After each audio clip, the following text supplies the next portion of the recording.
Desde su nacimiento en Belén, pasando por toda su historia, hasta la tumba vacía en Jerusalén. Acompáñanos en un viaje único, de la mano del pastor Félix González, del hombre que cambió el mundo. Tras las huellas de Jesús.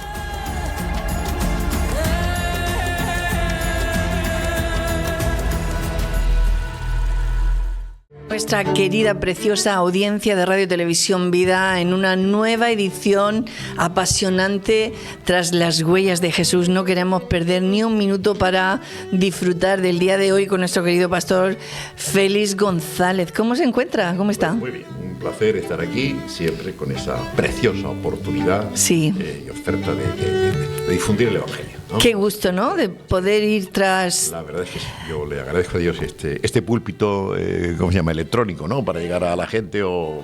Más o menos, sí. Más o menos, exacto. Y saber que hay oyentes que son edificados por nuestra humilde contribución, eso pues me llena de satisfacción. Pues no queremos dar ningún rodeo más, sino adentrarnos hoy en el tema, bueno, tras las huellas de Jesús, pero exacto, ¿tras qué huellas vamos hoy? ¿A dónde hoy, nos vamos? Hoy estamos hablando del reino de Dios, ¿no? Y entonces habíamos empezado a hablar del reino de Dios en el Antiguo Testamento y en el judaísmo temprano, ¿sí? Al principio del judaísmo, ya cuando ya o a la religión de Israel se llama claramente judaísmo, ¿no? Entonces hoy nos quedamos en el reino de Dios en el Antiguo Testamento y es un detalle muy curioso porque a partir del año 1000 es cuando el profeta Natán le promete, por indicación divina, al rey David la fundación de una dinastía.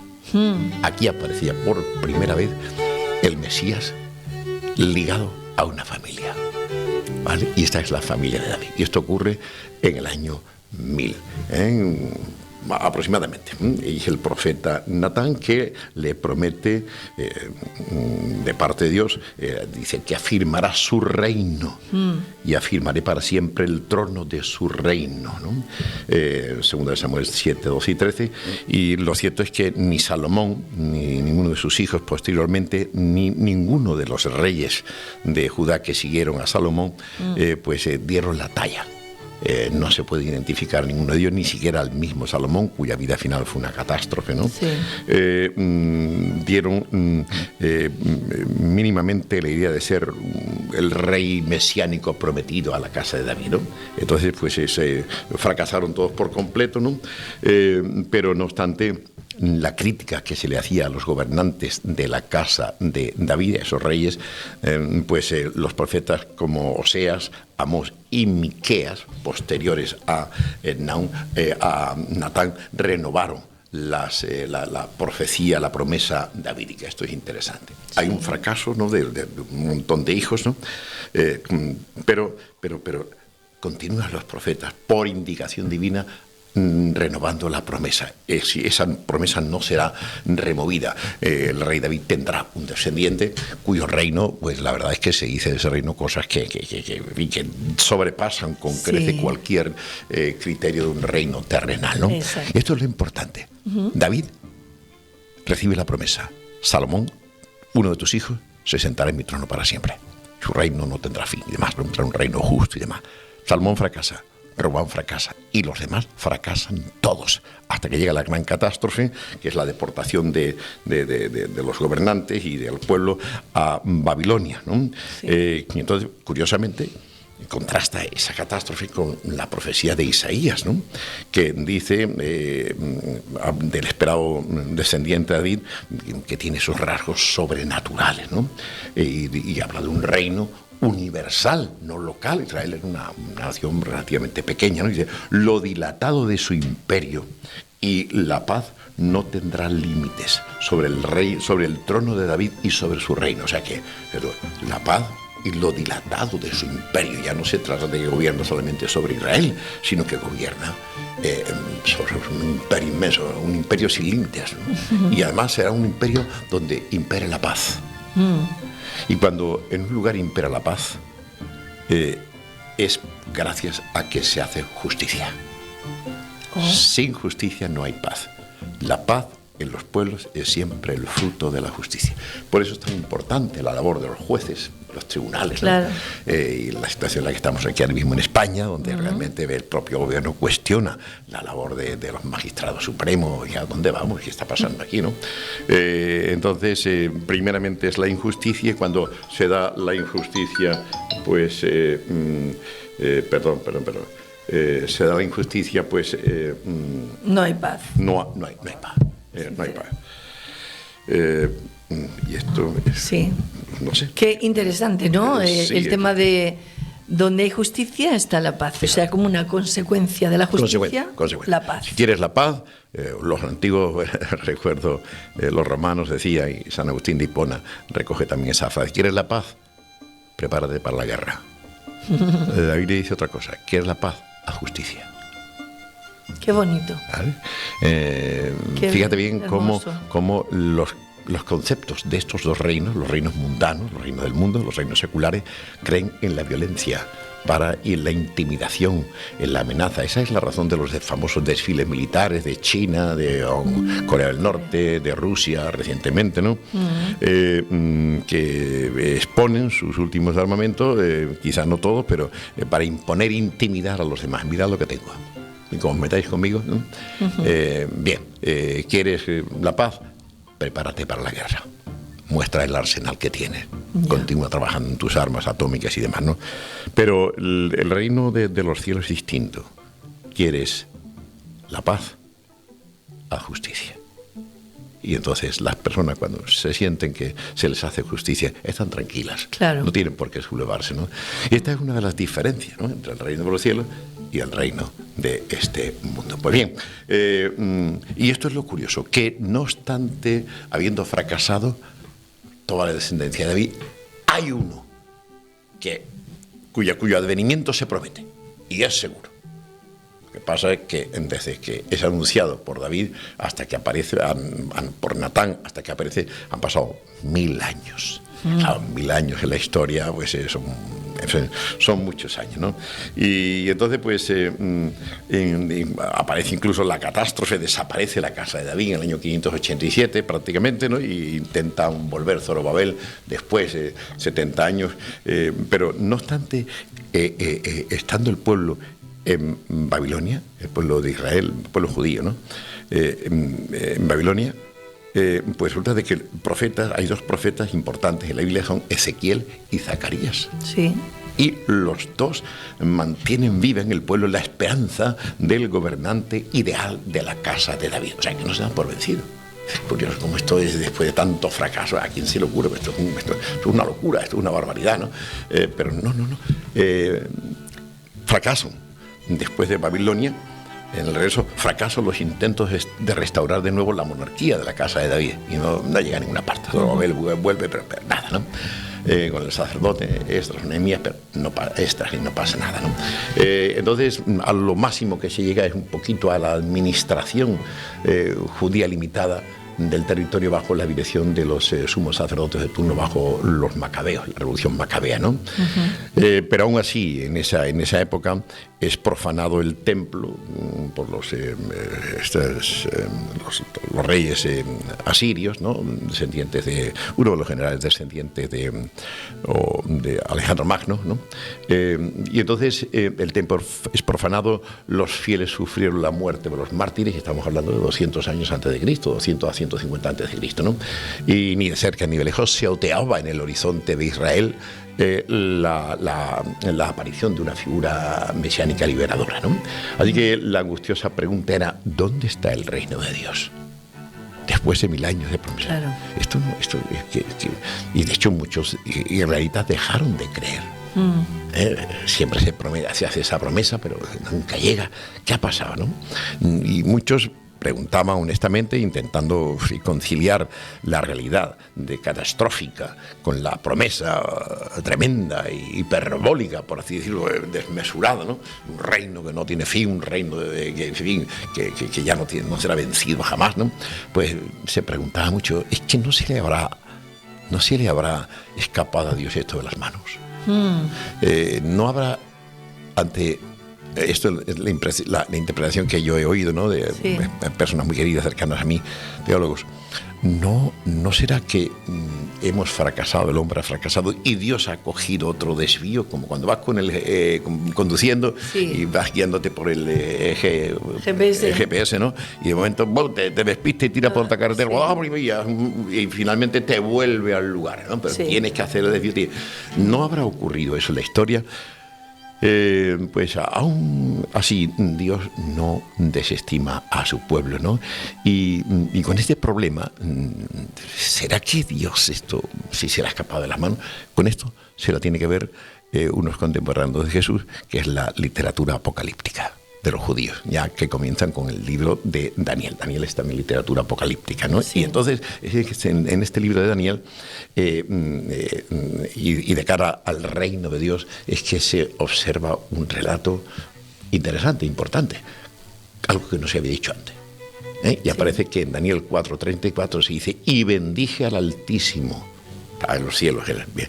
Y alabé y glorifiqué al que vive para siempre, cuyo dominio es sempiterno y su reino por todas las edades. Cuyo dominio es, él estaba en el cielo, ¿no? Sí. Cuyo dominio es sempiterno. O sea, es una realidad.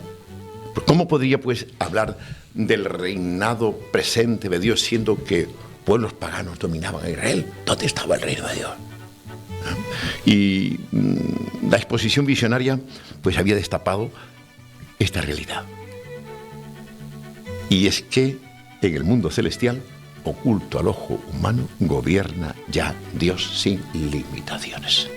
Esa es una realidad sempiterna, cuyo reino es sempiterno, ¿no?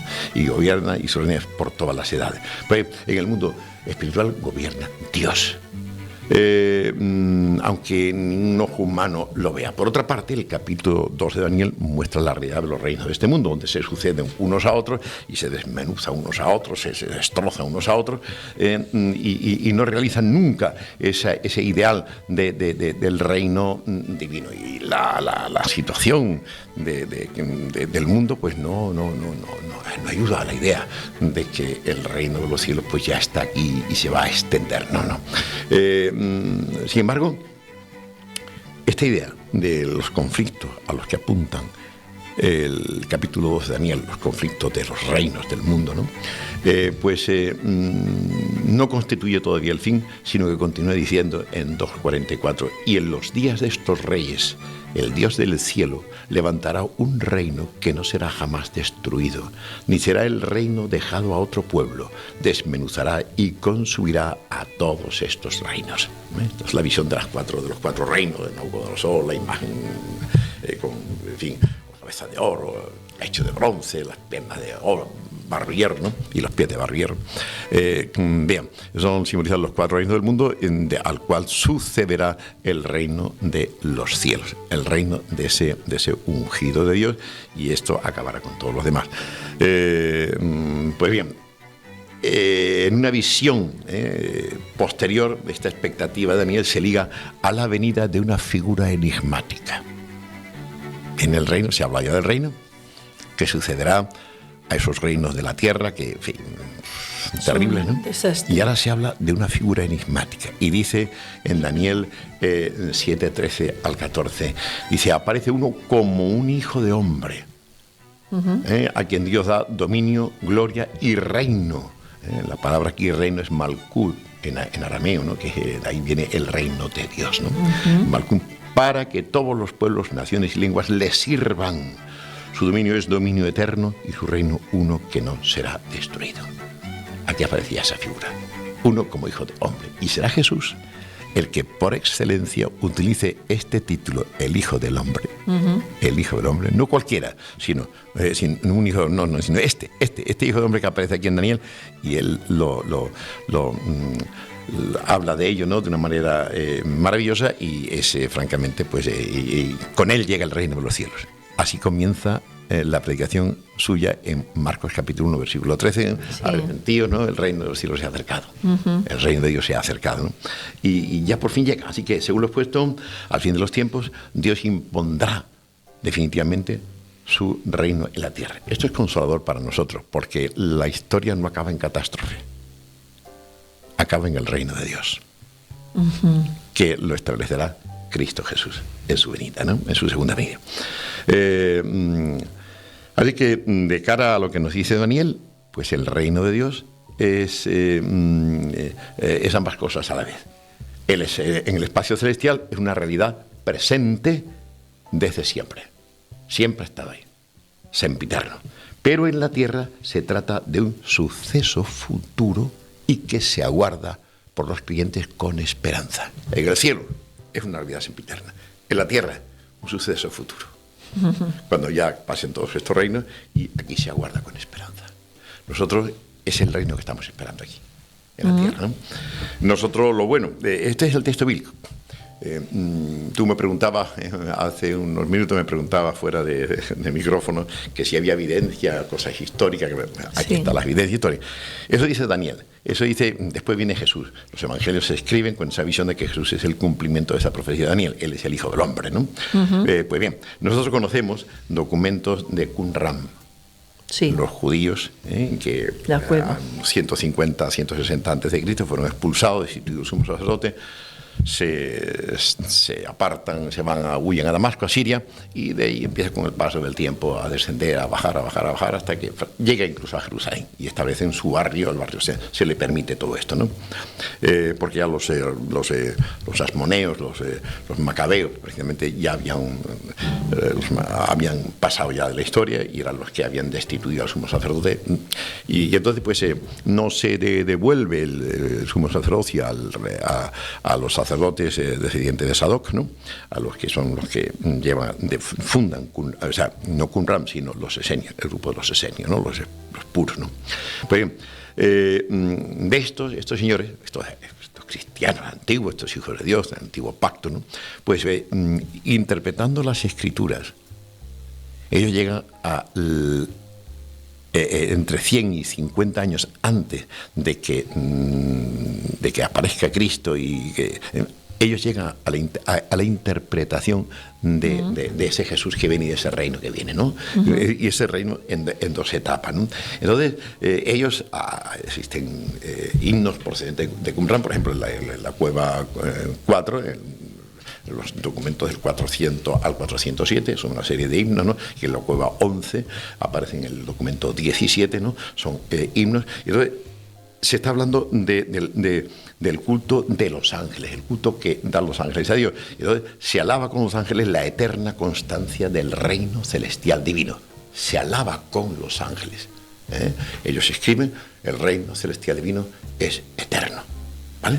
Por otra parte, estos fieles esenios de Qumran esperaban también el futuro establecimiento del reino de Dios en la tierra, y con ello la remoción de todo gobierno extraño a Israel. Así que los esenios de Qumran habían confeccionado bendiciones sobre el futuro Mesías davídico, inspirándose en Números 24-17, donde se habla de la profecía, ¿no? de la estrella y todas esas, de Jacob y todas esas cosas, ¿no? Por tanto, es bonito, interesante ver cómo los escritos, la interpretación que hacen estos de Qumran, y por eso tienen una espiritualidad muy elevada, muy sublime, y ya están diciendo lo mismo que decimos nosotros hoy.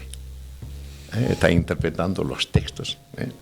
100 años antes de que aparezca Jesús, lo están interpretando en ese sentido. El reino de los cielos ya está en los cielos, pero a la vez, por eso nosotros, Jesús nos enseñará a orar diciendo: venga tu reino. Ese reino que ya está en los cielos, hágase tu voluntad, así en la tierra como se hace en el cielo. ¿Vale? Entonces, en el cielo se hace porque es el reino de Dios perfecto, en la tierra todavía no, porque no ha llegado a instaurarse en plenitud ese reino de los cielos. Así que, en una interpretación de la bendición de Jacob sobre su hijo Judá, en Génesis 49, versículos 8 al 12, se expresa la unión indisoluble entre el Mesías davídico, la imposición o triunfo del reino de Dios, el pacto con el pueblo final de Dios y la observancia perfecta de la Torá. Estos 4 elementos están expresados en la promesa, la profecía de Jacob a su hijo en Génesis 49:8, ¿no? Y aparece aquí una figura enigmática, ¿no? ¿Quién es esta figura, no? Aparece por primera vez en la profecía de de Jacob sobre su hijo, dice en Génesis 49, 8 al 12, dice: Judá, te alabarán tus hermanos. David es de la tribu de Judá, Jesús vendrá también de la tribu de Judá. Judá, te alabarán tus hermanos, tu mano en la cerviz de tus enemigos. Los hijos de tu padre se inclinarán a ti. Cachorro de león, Judá, de la presa subiste, hijo mío. Se encorvó, se echó como león, así como león viejo. ¿Quién lo despertará? No será quitado el cetro de Judá ni el legislador de entre sus pies, hasta que venga Silo. Y a él se congregarán los pueblos. Silo. ¿Quién es este Silo? Y ahora fíjate, figuras proféticas, mesiánicas. Atando a la vid su pollino y a la cepa el hijo de su asna. Lavó en el vino su vestido y la sangre de uva su manto. El vino como señales del reino mesiánico. ¿Qué es lo primero que hace? ¿Cuál es la primera señal que hace Jesús en Caná de Galilea? El vino en la boda. Convierte el agua en vino, ¿no? Sí. Se en vino en abundancia, en abundancia para todos, ¿no? O sea, ha llegado el Mesías. Y este Silo. Silo significa enviado. Y entonces Jesús es el enviado. Y él comunica de el que me envió. Habla de el que envió. Yo no he venido por mi propia cuenta, y yo no hablo de sino lo que el que me envió y me dio para hablar, ¿no? Sí. Pues bien, este es un texto. Esto jugó desde siempre un papel importante en la esperanza mesiánica. Dice: no será quitado el cetro de Judá mientras que Israel tenga dominio.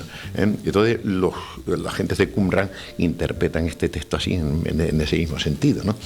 Aplicado al Mesías. Así que otros testimonios de semejantes expectativas mesiánicas entre los fieles de Israel eran los salmos de Salomón y también la oración de las 18 peticiones. Estos salmos de Salomón pues encierran también estas expectativas mesiánicas. No obstante, acerca de la vía para alcanzar el reino de Dios, cómo se alcanza el reino de Dios, había distintas opiniones entre las distintas facciones religiosas judías.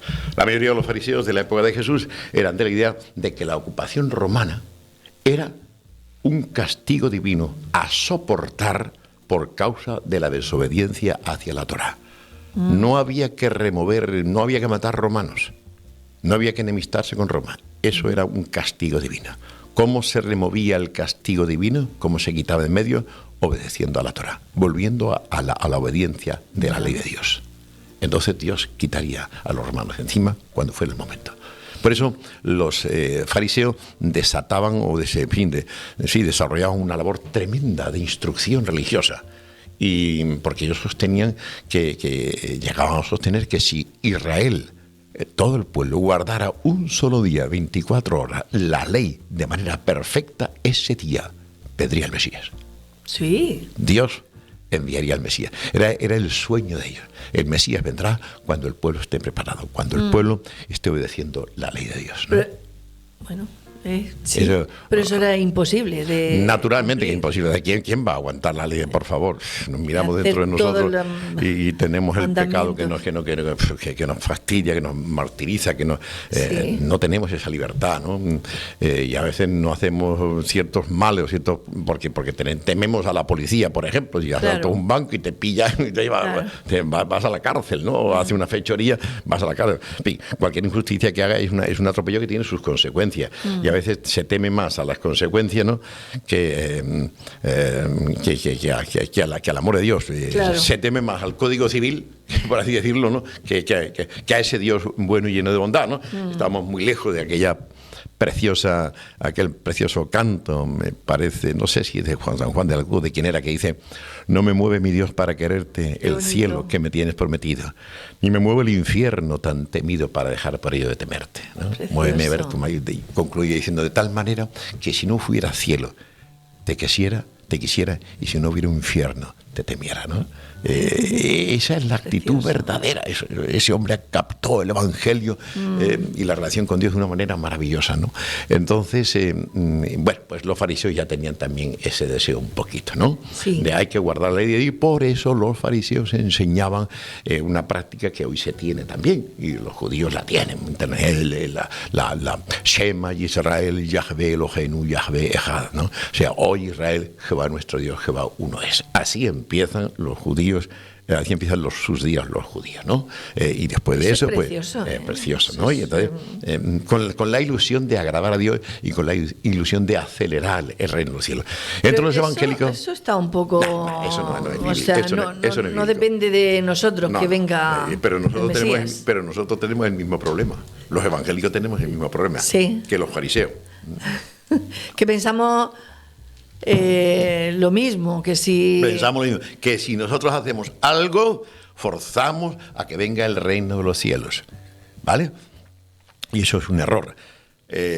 Los fariseos querían que todo el pueblo guardara la ley. Y nosotros los evangélicos, muchos evangélicos, se ha dicho y se enseña, un tremendo error, que tenemos que evangelizar porque cuando llegue cuando hayamos evangelizado todo, entonces viene por Jesús. Lo que dice la palabra. Claro. Y entonces será predicado este evangelio en todo el mundo y después vendrá el fin. Por tanto, cuando nosotros prediquemos, se intenta predicar que para se que, debe hacer, por supuesto que se debe, por la predicación, pero no con esa idea, esa pretensión de que nosotros vamos a acelerar el fin del mundo. Yo creo que no. Yo creo que el fin del mundo lo determina Dios mismo. Lo tiene en su y nosotros no podemos obligar. ¿Verdad? Que Dios, en su infinita sabiduría, cuenta con estas oraciones, pero hay fechas que nosotros no podemos mover. Claro. Por tanto, por supuesto que hay que evangelizar y llevar el evangelio a todo el mundo, hacer esos esfuerzos, ¿no? Pero con esa pretensión de que vamos a acelerar, no, los fariseos se equivocaron y nosotros nos equivocamos también si pretendemos evangelizar con ese criterio. ¿Vale? Tenemos que evangelizar por obediencia a Dios, por amor a las almas que se pueden salvar o se pueden perder, dependiendo de su reacción al evangelio. Y nada más. Y lo demás lo dejamos en las manos de Dios. ¿Vale? Bueno, pues entonces... Este texto de Deuteronomio 6, 4 a 5 no es solamente una expresión de la unicidad de Dios y de la exclusividad divina, sino que también comprende también la obligación de guardar los mandamientos, ¿vale? Los celotas, como el ala nacional revolucionario de los fariseos, la extrema izquierda de hoy, pensaban al respecto distinto de la mayoría. Según ellos, ya desde ahora había que obedecer a Dios como el único soberano, y hacerlo sin ninguna clase de otros compromisos. Y por esta razón es que había que combatir los gobiernos de los reyes de la tierra, sin excluir ni siquiera el poder del César romano. Y entonces, claro, provocaron la terrible desgracia del año 70. Se levantaron en armas ya definitivamente en el año 66 contra los romanos. Originaron la destrucción del templo, originaron pues la desgracia, el esparcimiento de Israel por el mundo, y después volvieron otra vez a levantarse contra los romanos en el año 132, duró hasta el 135, esa segunda vuelta, y entonces ya expulsaron a todos los judíos hasta el día de la fecha, hasta 1948. Por tanto, estos celotas también se equivocaron en ese celo. Y nosotros también nos equivocamos cuando decimos, bueno, a los Estados Unidos, bueno, extrema izquierda, ¿no? Podemos ir Trump, pasa la bandera, pues yo no me levanto, yo me quedo sentado y ya está. Bueno, ¿y ahora qué pasa después de la bandera? Pues mira, pues ya, si antes enviábamos 1 millón de pares de zapatos a los Estados Unidos, ahora enviamos nada más que 100.000.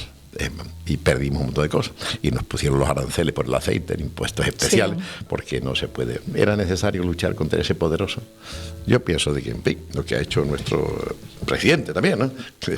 Era necesario, pues, decirle a Trump que nosotros no pagamos el 5%, cuando no lo va a pagar nadie. ¿Por qué decirle? No era necesario decirlo, es que él no lo sabía. Pues te callas y haz lo que pueda y haz lo que debe, y nadie va a pagarlo. Ni siquiera los Estados Unidos tampoco, ¿no? Entonces, pues, en fin, hay pensamientos así celotas de intereses particulares que se creen que pueden haber cambios radicales que finalmente no se dan, y el pueblo es el que lo sufre, ¿no? Claro. Pues bien, pues esta es la expectativa que había sobre ese reino mesiánico, ¿no?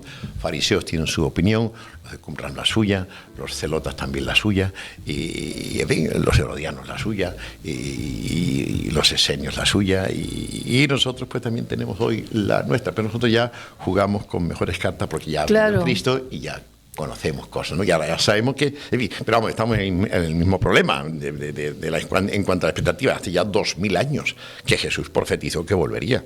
Sí. Y ahora, hoy es día de Adviento y el domingo pasado yo abría el culto con las palabras de los ángeles, ¿no? En Hechos capítulo 1, mirando con la boca abierta al cielo a Jesús que se iba y se ponen los dos ángeles detrás de los apóstoles varones. ¿Qué estáis haciendo mirando al cielo? Ese Jesús que se ha ido volverá también, tal como se ha ido, ¿vale? Esa bendita promesa que nosotros aguardamos con ilusión, ¿no? Que tardan 200 años, pues no hay problema. Yo tengo ya 71 años en mi caso particular. ¿Qué voy a vivir yo?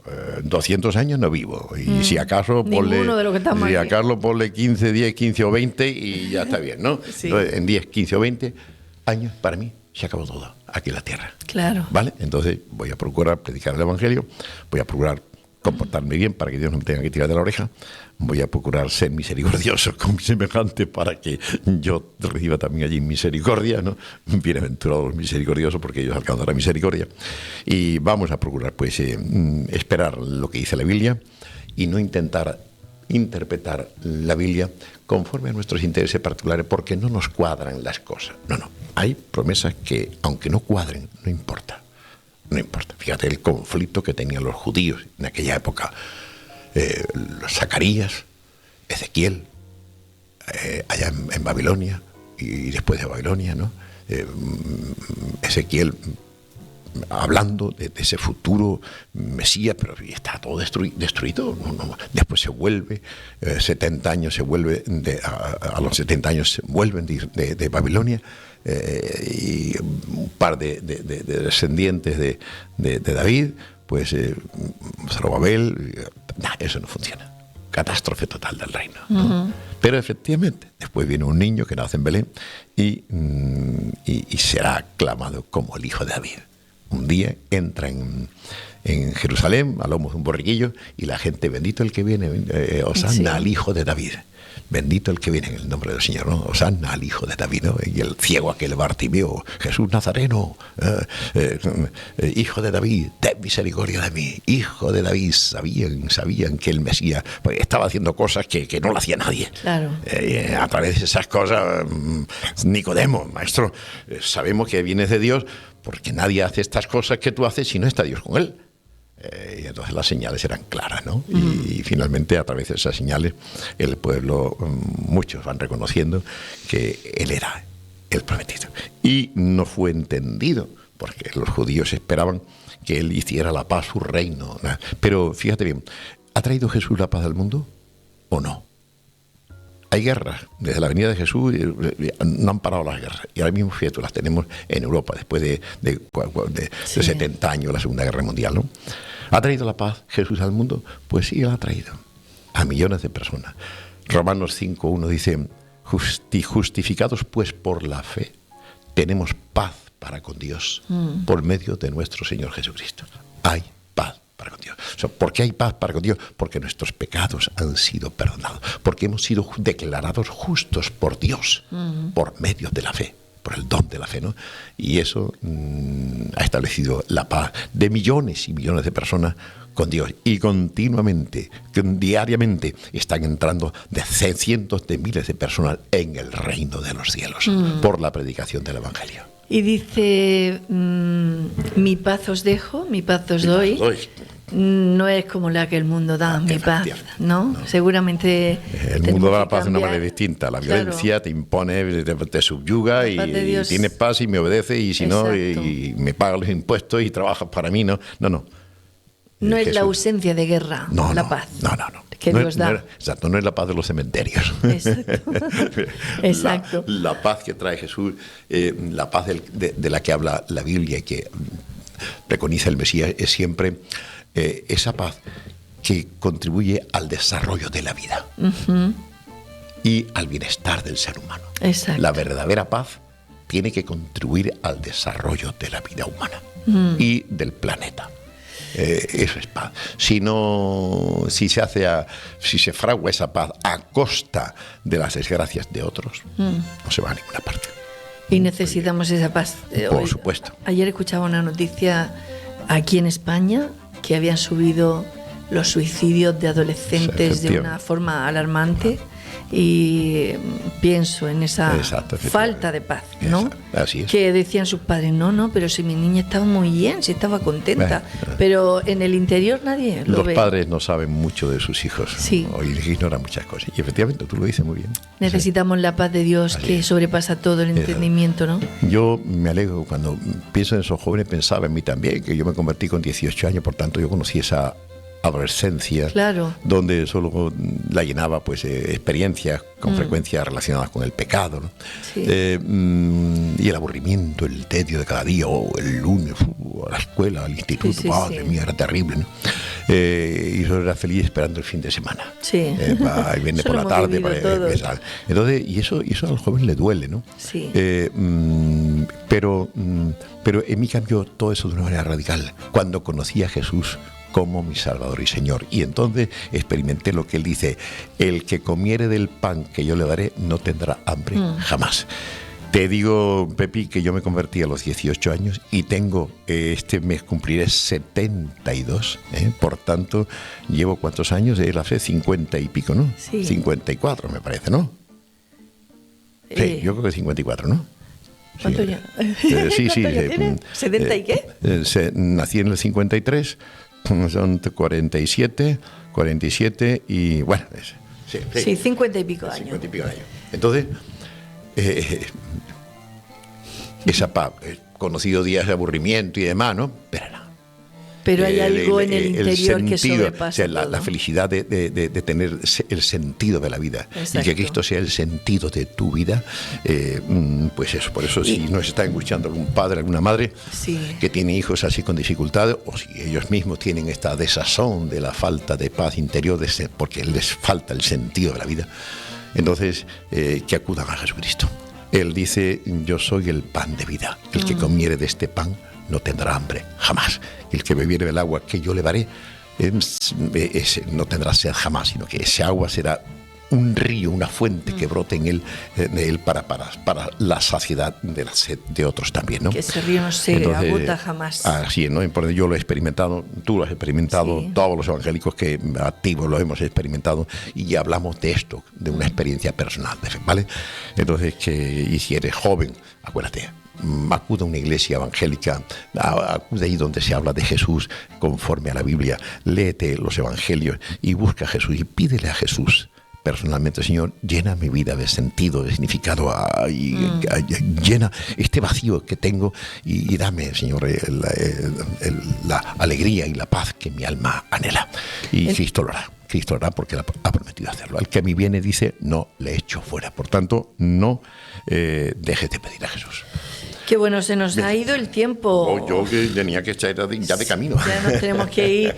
En definitiva, vivir lo que dice Mateo 4:17. El reino de los cielos se ha acercado. Dejar que el reino de los cielos empiece a gobernar nuestra vida, ¿no? Así es, ¿no? Y entonces, pues, esa es nuestra satisfacción.